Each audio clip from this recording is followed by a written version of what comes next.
Namaste. Welcome to this global online Ramlila festival.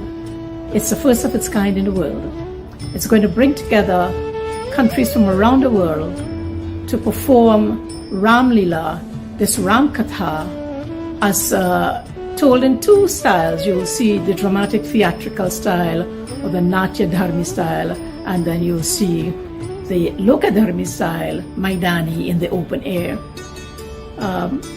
The last one is a kind of very old style of performing that's still present in countries like Trinidad, Suriname and Fiji, and in many parts of North India.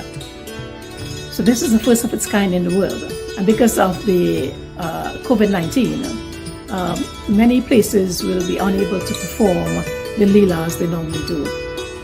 So Ayodhya Research Institute has decided to put together videos from the different parts of the world where they perform the Ramlila and to showcase for you the different styles. The Indira Gandhi National Center for the Arts will also be joining with the Ayodhya Research Institute in sharing their archives of different performances that they have recorded across India, Southeast Asia, and even Russia. So I invite you to enjoy this festival for nearly 30 days. Ramayan सतकोट अपारा। Ramayan कितने रूपों में कहाँ कैसे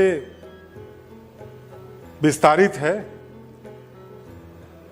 अयोध्या शोध संस्थान से शोध करते हुए जो निष्कर्ष मिल रहे हैं वो अत्यंत आश्चर्यजनक हैं।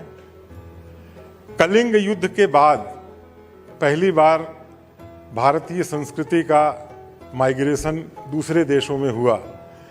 अगर आप भारत के नक्शे को ध्यान से देखें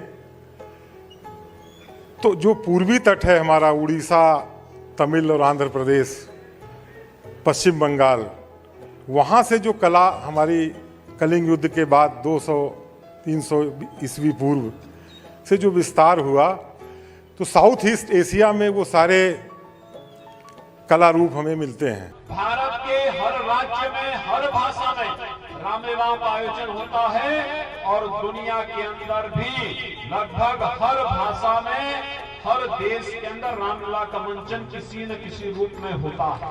राम सब जगह है, राम सबके, इसलिए राम भारत की अनेकता में एकता के सूत्र है। साथियों, दुनिया कितने ही देश राम के नाम का वंदन करते हैं, वहां के नागरिक खुद को श्री राम से जुड़ा हुआ मानते हैं। विश्व की सर्वाधिक मुस्लिम जनसंख्या जिस देश में है वो है इंडोनेशिया। वहां हमारे देश की तरह काकाविन रामायण, स्वर्णदीप रामायण, योगेश्वर रामायण जैसी कई अनूठी रामायण, राम आज भी वहां पूजनीय है। कंबोडिया में रमकेर रामायण है, लाओ में तालाब रामायण है, मलेशिया में हिकायत शेरी राम, तो थाईलैंड में रामाकेन है। आपको ईरान और चीन में भी राम के प्रसंग तथा राम कथाओं का विवरण है।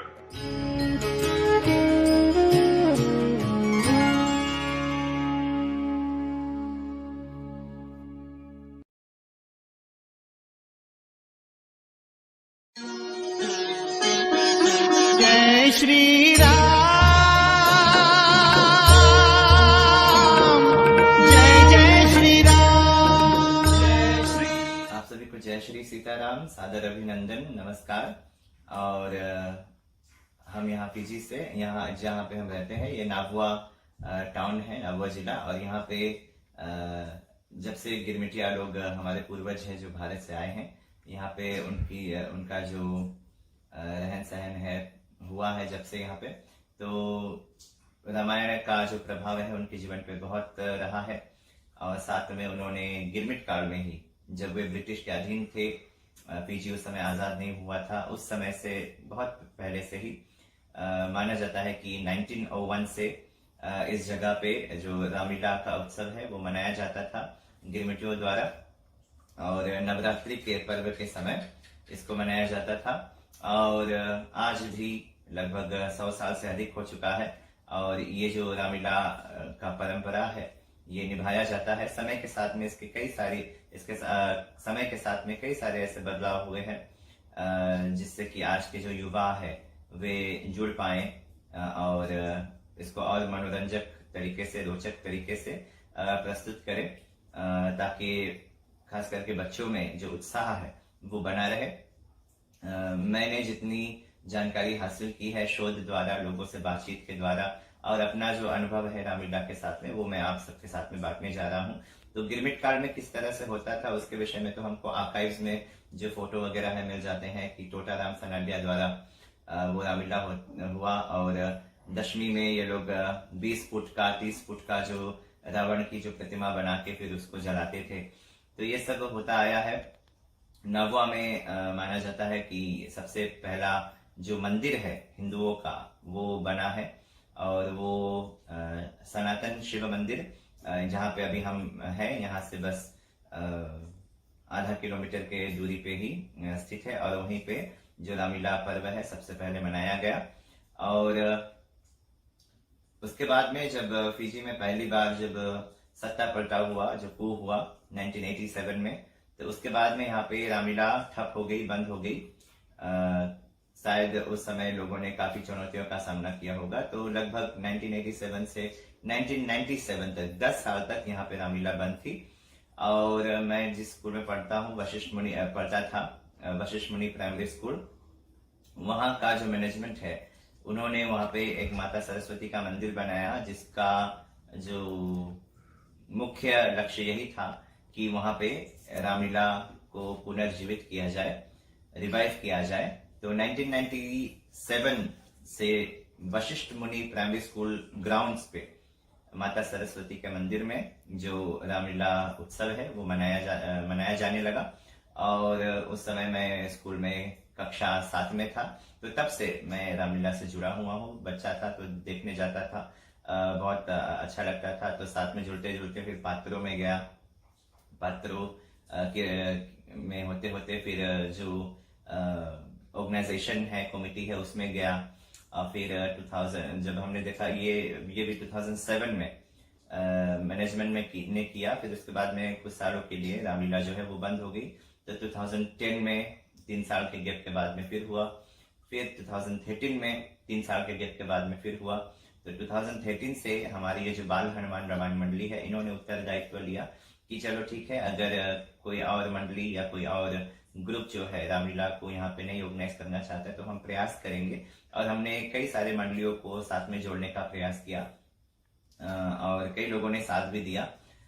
तो रामायण मंडली है और भक्ति मार्ग नभुआ एक ऑर्गेनाइजेशन है, और ऐसे एक और ग्राम देवता आश्रम है। तो ऐसे छोटे छोटे जो ऑर्गेनाइजेशन से जुड़ के, वुमेन्स क्लब इत्यादि है, जो यूथ क्लब्स है, उन्होंने साथ में जुड़ के हमारे मदद किया। और हम लोगों ने 2013 से रामलीला को रिवाइव किया कि युवाओं को इसमें लाया। क्योंकि पहले क्या था कि सभी बड़े लोग जो है उसमें भाग लेते थे, जो कार्यभार है वो संभालते थे। तो हमारे लिए बहुत ही नया जो अनुभव रहा है और काफी चुनौतीपूर्वक रहा है, क्योंकि समाज में कैसे ये इतने बड़े बड़े जो इवेंट्स होते हैं इसके बारे में हमको कुछ भी जो ज्ञान है वो नहीं था। तो अनुभव के साथ में सीखा गया, गिरते उठते सीखा गया। और हमारी मंडली की फंड रेजिंग की सबसे पहला तो चुनौती जो आता है कि कोई भी काम करना है तो उसमें पैसा होना बहुत जरूरी है। तो उसके लिए फंड रेजिंग इत्यादि करना, फिर पात्रों के लिए जो आप देखते हैं जो कॉस्ट्यूम्स बनता है वो सब है, उनके खान पान के, रहन सहन के लिए जो सब कुछ रिसोर्सेज है वो ऑर्गेनाइज करना होता है। पूजा पाठ के लिए जो सामग्री होती है उसको ऑर्गेनाइज करना होता है। तो करते करते देखते देखते फर्स्ट ईयर जब हमने किया तो 0 से शुरू किया, सभी कॉस्ट्यूम खुद बनाया गया। प्रॉप्स जो है बनाया गया, केवट का जो नाव होता है, जटायु है, और कई ऐसे छोटी मोटी चीजें हैं जैसे कुटिया है, ये सभी कुछ ऐसे बनाया गया और देखा गया कि कैसे युवाओं का जो रुचि है वो इन सब कार्यों में है। और शेड बनाना, सेटअप करना, डेकोरेशन करना, इन सभी चीजों, मेकअप करना, ये सभी चीजों में हमने बहुत सारे लोगों के साथ में जुड़ के फिर किया। फिर 2013 से लेके 2017 तक लगातार हमने रामलीला को ऑर्गेनाइज किया। 10 दिन का रामलीला होता था और राम जन्म से लेके राम राज्य तक की जो पूरी संपूर्ण रामायण की जो कथा है वो 9 रातों में और 1 दिन में दिखाया जाता था, दर्शाया जाता था।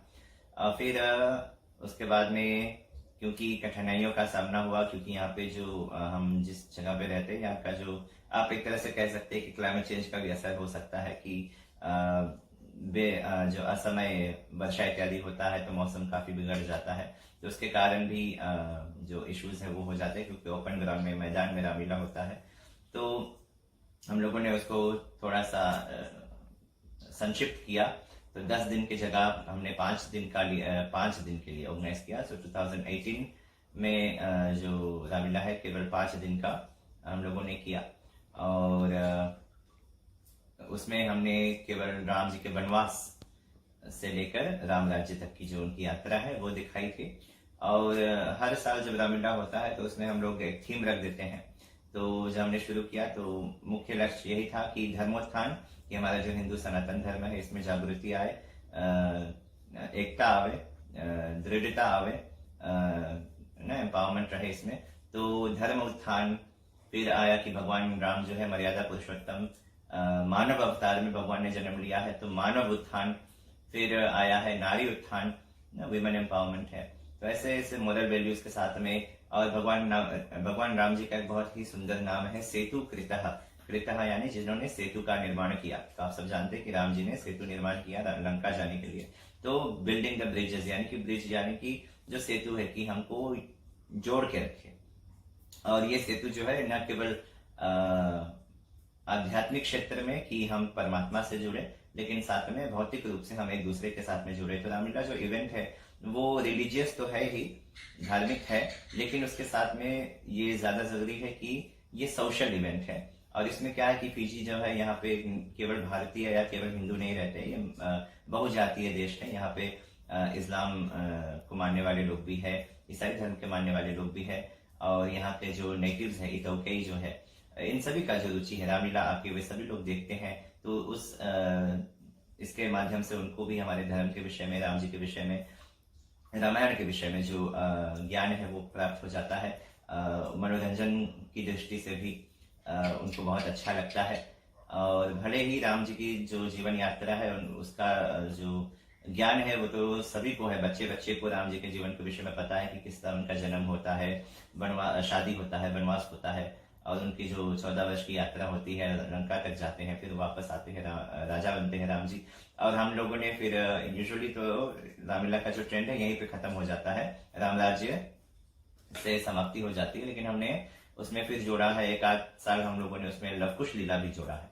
तो फिर माता सीता की जो यात्रा रहती है, लवकुश का जन्म होता है, और ये सब माता सीता धरती में समाती है, और जब राम जी समाधि में जाते हैं सरयू नदी में, तो ये यहाँ तक की कथा को हमने डायरेक्ट करके रामलीला को और रोचक बनाया। और उसमें और इम्प्रोवाइज करने के लिए और उसको रोचक बनाने के लिए हम लोग शुरू करते थे कि शिव पार्वती विवाह से, तो उसमें भी लोगों को बहुत आनंद आता था, क्योंकि आप सभी जानते हैं वो प्रसंग बहुत एंटरटेनिंग है, क्योंकि उसमें भूत पिशाच इत्यादि होता है, नाच गाना होता है। और एक इंटररेशियल हम लोग यहाँ पे करते हैं कि अब जैसे निषाद वाले जो सीन आता है, तो निषाद राज गेहूं से जब राम जी मिलते हैं वन में, तो वहां पे यहाँ हमारे जो इतो के लैंग्वेज फिजियन भाषा के जो गीत है ये हम सब यूज करते हैं। जैसे मेके यहाँ का जो ट्रेडिशनल डांस है, तो मेके वहां पे वे लोग करते हैं कि एक ट्राइबल जो एक व्यू दिखाने के लिए। तो इससे और भी एक तरह की क्रिएटिविटी भी देखने को मिलता है, और इससे लोगों का जो ध्यान है वो आता है इसमें। साथ में रह के बच्चे जो है जो लोग भाग लेते हैं इसमें उनके लिए बहुत ही इंटरेस्टिंग सफर रहता है। 8-9 दिन तक साथ में रहना, खाना पीना, उठना बैठना, खेल कूद, और दिन में जो होता है रात्रि में रामलीला का जो कार्यक्रम होता है, लेकिन दिन में जो बच्चे लोग हैं वो सेटअप इत्यादि करते हैं, और यहाँ पे जो सोका है, रग्बी है, ऐसे ऐसे जो यूथ एक्टिविटीज है ये करते हैं। तो इससे जो टीम वर्क है, जो एकता है वो सीखते हैं, कम्युनिकेशन स्किल सीखते हैं, और ये सभी जो गुण है आजकल सभी के लिए आवश्यक है।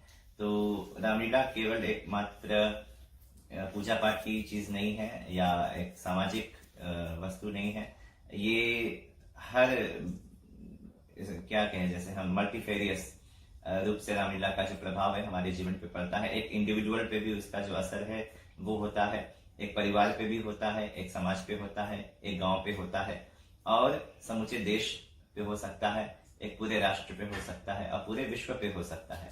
तो जो राम राज्य की कल्पना गोस्वामी तुलसीदास जी ने की है कि घर घर में राम जी का राज रहे, सभी के दिल में राम जी का राज रहे, तो यही भावना से हम लोग रामलीला मनाते हैं। और उसमें सभी की जो सर्वे भवन्तु सुखिनः है कि वसुधैव कुटुम्बकम की भावना है कि सभी के कल्याण के लिए जो प्रार्थना किया जाता है। और इससे बच्चे जो है डिसिप्लिन भी सीखते हैं, क्योंकि इधर जब 8-9 दिन के लिए रामलीला करना होता है तो घर से दूर रहकर ये लोग काफी तपस्या करते हैं। खाने पीने में बहुत सारे रिस्ट्रिक्शंस होते हैं, मांस मदिरा इत्यादि का सेवन नहीं होता है, और सादा भोजन इत्यादि मिलता है, और मौसम खराब भी होता है तो भीग कर भी रामलीला करते हैं। तो ऐसे में उनको एक सबलता मिलती है, जीवन में मुश्किलों का सामना करने की जो प्रेरणा है वो मिलता है, क्योंकि राम जी का जो जीवन है वो हमको ये नहीं सिखाता कि कैसे हम एक लग्जेरियस जीवन को जी सकते हैं। राम जी का जीवन हमको ये सिखाता है कि कैसे हम कठिनाइयों का सामना करते हुए अपने जीवन को जी सकते हैं और उत्कृष्ट बना सकते हैं। तो मैं मेरा जो मैसेज है बाल हनुमान रमन मंडली की ओर से, मैं पीजी के युवाओं को तथा भारत के युवाओं को या दुनिया भर में जितने भी हिंदू युवा हैं, और साथ में न केवल हिंदू युवा, लेकिन जो लोग मानवता के लिए कुछ करना चाहते हैं उन सभी के लिए रामलीला एक प्रेरणा हो सकती है। मैं यही निवेदन करूंगा कि सभी लोग रामलीला से जुड़े, इसके विषय में सीखें, इसके विषय में समझें, और इस पे रिसर्च इत्यादि हो, इस पे डिस्कशंस हो, डिबेट्स हो, प्रेजेंटेशंस हो, आधुनिक रूप से हम लोग रामलीला को आगे बढ़ाएं और इसका जो लेसन है वो लोगों तक अवश्य पहुंचाए। जितना मुझे पता है कि रामलीला का जो नाटक है संभवतः पहले भी हुआ होता होगा, लेकिन जब गोस्वामी तुलसीदास जी ने रामचरितमानस की रचना की है 1631 में, तो उन्होंने न केवल रामायण की रचना की है, वे रामायण गाते थे और लोग आके सुनते थे, लेकिन उतना ही नहीं किया, उन्होंने एक अखाड़ा भी खोला जो हनुमान जी के नाम से उन्होंने करा कि वहां पे लोग जाएं, कुश्ती इत्यादि करें ताकि उनका सेहत भी ठीक रहे और धर्म के लिए लोग बलवान रहे। तो ये बहुत जरूरी है। और साथ में उन्होंने रामलीला जो है इसका भी जो प्रचार है वो किया है। तो ये तुलसीदास जी की धरोहर, हम लोग पीजी में जैसे रामायण जी को बहुत ऊंचा दर्जा देते हैं। रामायण महारानी है, हमारी रानी है, माता है, और इसकी बहुत सेवा होती है, पूजा होती है यहाँ पीजी में। तो रामलीला भी हमारे लिए जैसे दक्षिण प्रांत में जो हम देखते हैं जो फायर वॉकिंग है वो भी फीजी में होता है संगम ऑर्गेनाइजेशन के द्वारा। तो उसी तरह सनातनी के लिए, हिंदुओं के लिए ये जो रामलीला है उसी तरह का एक आध्यात्मिक महा उत्सव रहता है, जिसमें पूजा पाठ खूब लगातार होता रहता है, यज्ञ अनुष्ठान होते हैं, हनुमान जी का रोज पूजा, झंडा पूजा, रथ यात्रा इत्यादि होता है। तो कई तरीके से लोगों का भला ही इसमें होता है, और मैं यही विश्वास करता हूं कि भविष्य में भी रामलीला का जो प्रभाव है सभी पे सकारात्मक ही रहेगा, और हम सभी लोग अपने धर्म को लेके और ऊंचे ऊंचे शिखर पर अवश्य पहुंचेंगे। जय जय श्री राम, जय श्री राम। अद्भुत है महिमा दो अक्षर की।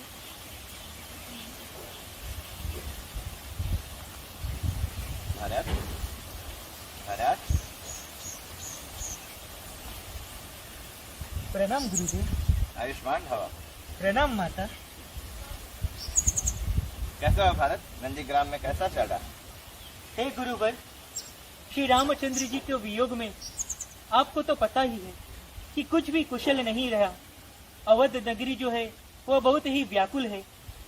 नगर के सारे लोग, नर नारी, सभी बहुत ही पीड़ित है, सभी बहुत ही चिंतित है।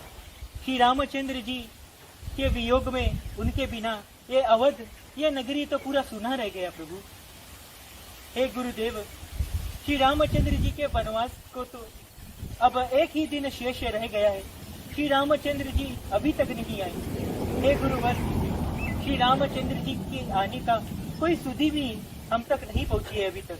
हे गुरुदेव, क्या कारण हो सकता है कि श्री रामचंद्र जी अपने भ्राता भरत से मिलने, अपने भ्राता शत्रुघ्न से मिलने, अपने गुरुजनों से मिलने, अपने माताओं से मिलने अभी तक नहीं आए? हे गुरुदेव, क्या कारण हो सकता है प्रभु की विलंब का? निश्चिंत रहो भारत। जिस तरह राम ने अपने पिता के वचन के लिए 14 वर्ष का वनवास लिया और तुमने अपने भाई के मान के लिए जो त्याग किया है, हे भरत, तुम त्याग की मूर्ति हो। रघुवंश में तुम्हारा नाम जो है वो अमर रहेगा। निराश मत हो। 14 वर्ष का जो अवधि है वो जैसे ही पूर्ण होगा, राम अवश्य ही आएंगे। इसलिए मैं तुम्हें याद दिलाने आया हूँ कि हम जाते हैं वापस अयोध्या में तैयारी करने के लिए। मैंने आर्य सुमन से कह दिया है कि वे पूरे नगर को सूचित कर दे कि घर घर में सफाई हो, सजावट हो, लोग अपने आंगन में रंगोली बनाएं, दीपमालाएं करें, तोरण लगाएं और ध्वजा पताकाएं फहराएं, ताकि राम जब आए तो उसको ऐसा स्वागत मिले कि 14 वर्ष का जो दुख है, जो यातना है, राम भी भूल जाए और हम सब भी भूल जाए। अयोध्या से जो दुख के काले घने बादल है वे छटने लगे हैं। रघुकुल का जो सूर्य है उसका प्रकाश जो है वो फिर से दीप्यमान होने जा रहा है। हे भरत, ये हम सब के लिए बहुत ही गर्व की, गौरव की बात है। तुम चारों भाइयों का जो प्रेम है वो इतिहास याद रखेगा। जब तक सूर्य और चंद्र रहेगा, तुम चारों भाइयों का जो प्रेम है वो अजर अमर रहेगा सभी के मन में। आगे चल के भविष्य में तुम लोग सभी के लिए एक आदर्श स्थापित करोगे। हे भरत, निश्चिंत रहो और हम चलते हैं अयोध्या। मुझे राम के राज्याभिषेक की भी तैयारी करनी है। 7 समुद्र का जल मंगाना है, कलश कुंभ हवन यज्ञ की तैयारी करनी है। इसलिए मैं आया तुम्हारे पास कि मैं तुम्हें संपर्क करूं, तुम्हें सूचित करूं। हे भरत, हम लोग अयोध्या में नगर में तैयारी करना आरंभ कर चुके हैं। तुम भी मन में धैर्य रखो। जैसे 14 वर्ष बीत गए हैं, ये एक रात्रि और बीत जाएगी और हमारे जो राम हैं वे कल अवश्य ही अयोध्या में पधारेंगे। मैं चलता हूँ भरत, तुम भी अपनी जो तैयारी है वो कर। हे गुरुदेव, लक्ष्मण बड़ा बड़भागी है जो उसको श्री रामचंद्र जी के चरणार वृंद में प्रीति लगी, उनको श्री रामचंद्र जी में प्रेम लगा। लक्ष्मण जी ने तो श्री रामचंद्र जी की हर मार्ग में सहयोग दिया है, इसलिए श्री रामचंद्र जी के साथ वो वन में गया और हर मार्ग पे श्री रामचंद्र जी का सहायक बना। श्री रामचंद्र जी ने तो मुझे कुटिल और कपटी जानकर अपने साथ ही नहीं लेके गए। हे गुरुवर, अगर श्री रामचंद्र जी को अवध लौटने में एक ही दिन की भी देर हो गई तो मैं जो अपना प्राण है उसको त्याग दूंगा। अगर श्री रामचंद्र जी को क्षण मात्र ही थोड़ी सी भी विलंब हो गई तो मैं अपने प्राण को त्याग दूंगा। गुरुदेव, ऐसी कुछ करने की आवश्यकता नहीं है। हे भरत, मैंने जैसे कहा, निराशा त्याग दो। जैसे लक्ष्मण ने अपना कर्तव्य निभाया, राम के साथ जाके वन में उसकी सेवा की, तुमने भी राम के ही मार्गदर्शन में 14 वर्ष तक अयोध्या की जो सुरक्षा है उसको बनाए रखा है। तुमने अयोध्या की जो भागदौड़ है उसको अच्छी तरह से निभाया है। आज अयोध्या की प्रजा जो है वो ना भूखी है ना प्यासी है, अन्न धन्य से सभी परिपूर्ण है। सभी अयोध्या को जो राजकाज है वो अच्छी तरह से हो रहा है।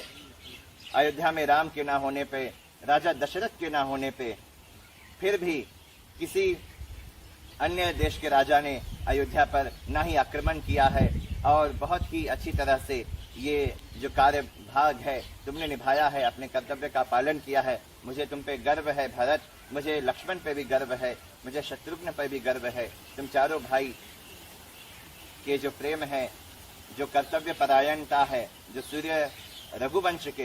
सूर्य वंश के कीर्ति पताका को तुम चारों भाई फहरा रहे हो, उस पर मुझे गर्व है कि तुम सब मेरे शिष्य हो। भरत, मैं चलता हूँ अयोध्या में तैयारी करने के लिए। तुम भी निश्चिंत होके अपनी तैयारी आरंभ करो कि राम जब आए तो जो समर्पित करना है, जो उनका जो राजकाज उनको अर्पित करना है, वो आपको ही करना है। जो आज्ञा गुरुदेव। मैं श्री रामचंद्र जी की किसी भी सूचना का प्रतीक्षा यहीं पर करता हूँ। आप लोग सभी लोग मिलकर श्री रामचंद्र जी की आने की तैयारी कीजिए। मैं यहाँ पर श्री रामचंद्र जी की प्रतीक्षा करता हूँ। ठीक है भरत।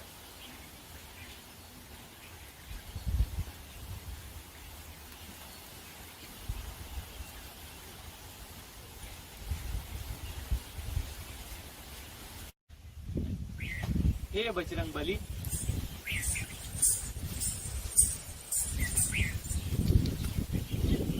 तुम जाओ और शीघ्र अतिशीघ्र भरत को सूचना दो कि मैं जल्द ही अयोध्या वापस आ रहा हूँ, क्योंकि मेरी जो 14 वर्ष की अवधि है वो बस समाप्त होने की है। और भरत मेरे प्रेम और वियोग में इतना बावला है कि मुझे डर है कि वो अपने प्राण ना हर ले। तो हे बजरंग बली, तुम जाओ और उसे निश्चित कराओ कि मैं जल्द ही वापस अयोध्या आ रहा हूँ। जो आपके आज्ञा प्रभु। जय श्री राम।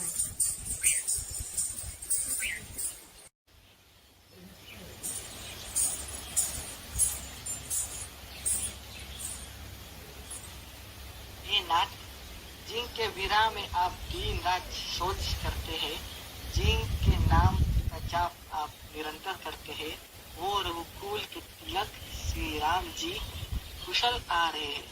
शत्रुओं को जीत कर सीता जी और लक्ष्मण जी सहित प्रभु आ रहे हैं। ये तात, आप कौन हैं जिन्होंने मुझे ये अति आनंद देने वाला प्रिय वचन को सुनाई?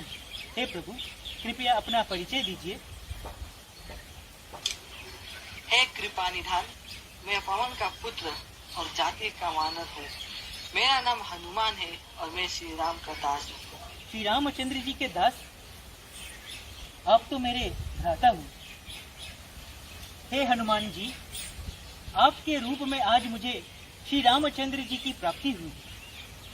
आपके जो वचन हैं उनको सुनकर आज मेरी जो समस्त दुख है वो सब नष्ट हो गए। मेरी चिंता आज समाप्त हो गई। आपके रूप में आज मुझे श्री रामचंद्र जी मिल गए। हे प्रभु, कृपा करके बताइए, मेरे प्रभु, मेरे भैया श्री रामचंद्र जी कैसे हैं? मेरे भाई लक्ष्मण जी कैसा है? मेरी माँ सीता कैसी? कृपया करके उनकी स्थिति तो बताइए प्रभु। हे नाथ, आप राम जी को प्राणों की सम्मान लिए हो।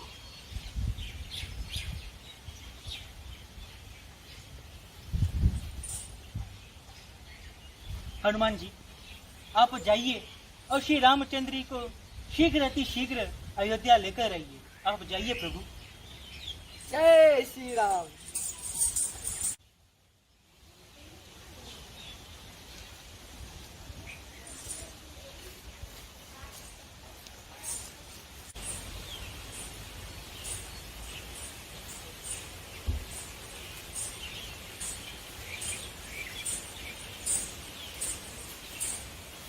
वो देखिए भैया, हमारे गुरुदेव।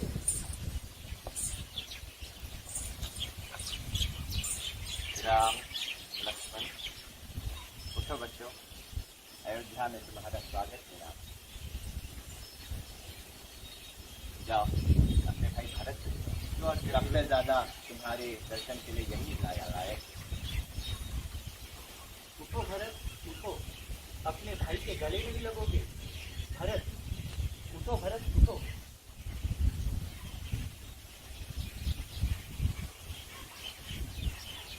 कैसे हो मेरे भाई?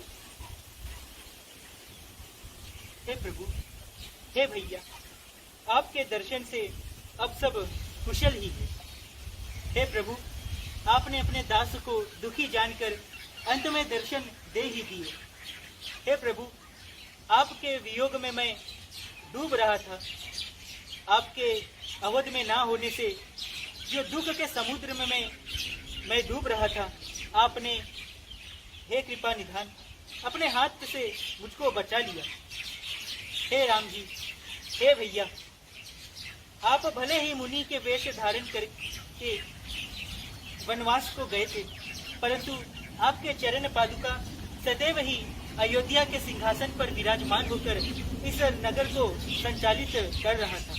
आपके ही चरणों के मार्गदर्शन से मैं अवध नगरी को संभाल रहा था। प्रभु भैया, अब हमारे पिता महाराज के वचन को आप पूर्ण कीजिए और अवध का जो राज सिंहासन है उसको संभालिए।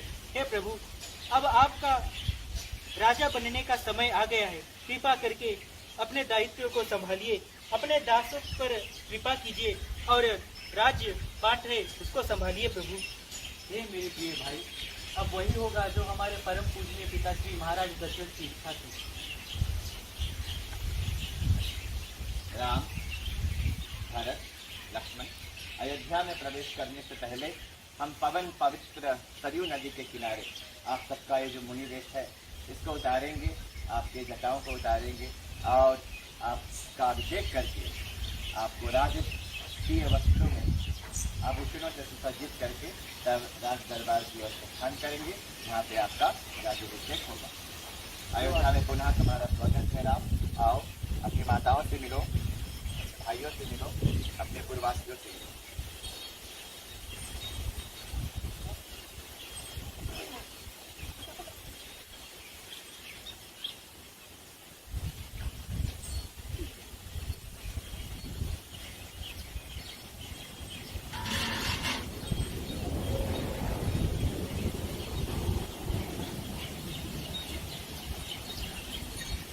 चलो राम, लक्ष्मण, भरत।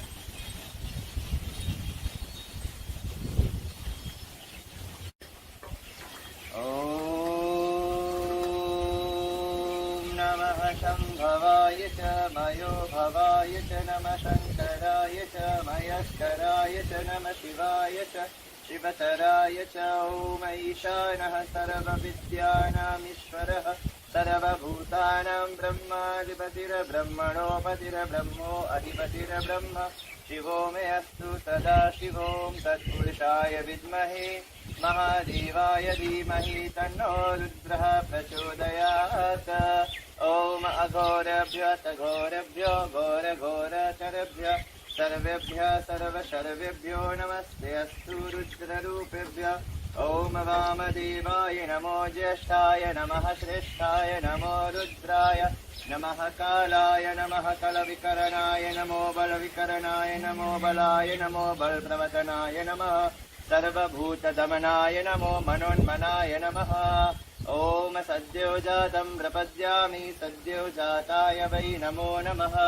भवे भवेनाति भवे भवस्वमा भवोद्भवाय नमः।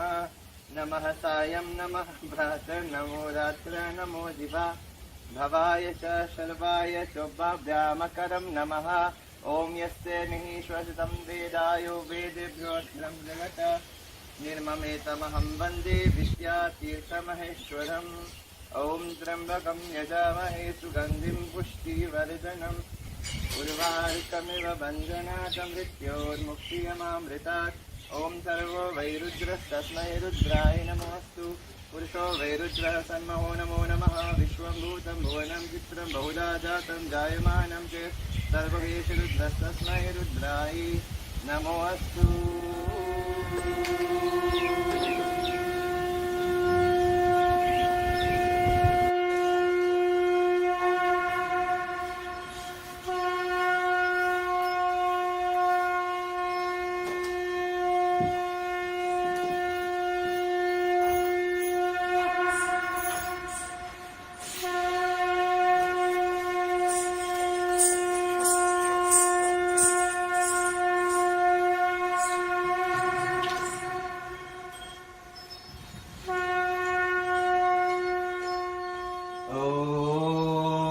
स्वस्ति न इन्द्रो वृधश्रवाः स्वस्ति न पूषाः विश्ववेदाः स्वस्ति नस्तार्क्ष्यो अरिष्टनेमि स्वस्ति नो बृहस्पतिर्दधातु मंगलम भगवान विष्णु मंगलम गरुड़ध्वज मंगलम पुंडरीकाक्षाय मंगलाय तन्नो हरि सर्वमंगल मांगल्ये शिवे सर्वार्थ साधिके शरण्ये त्र्यंबिके गौरी नारायणी नमोस्तुते।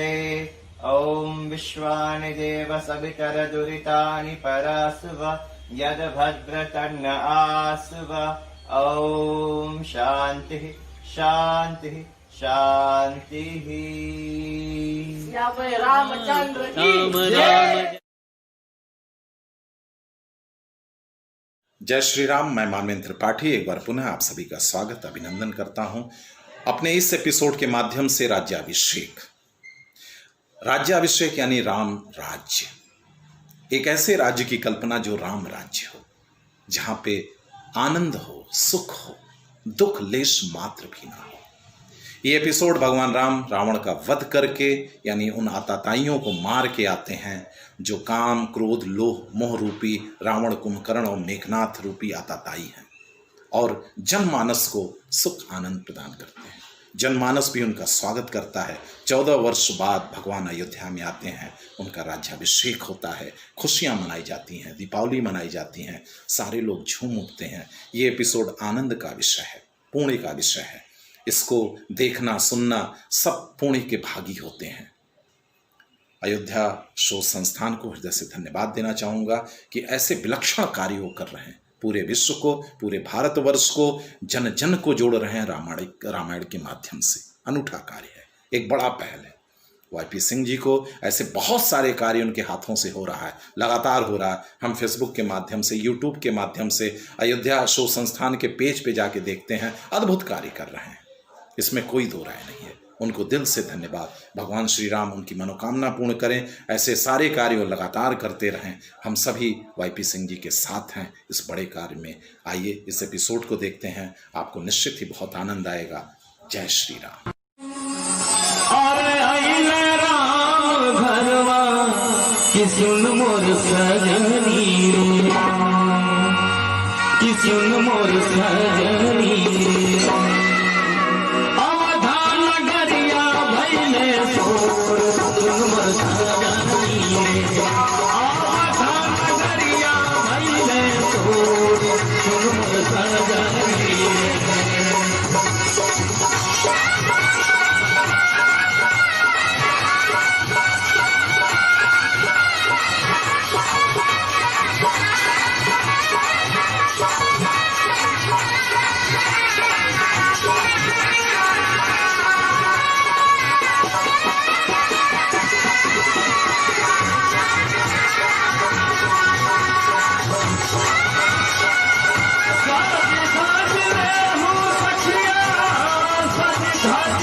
दिया ना करे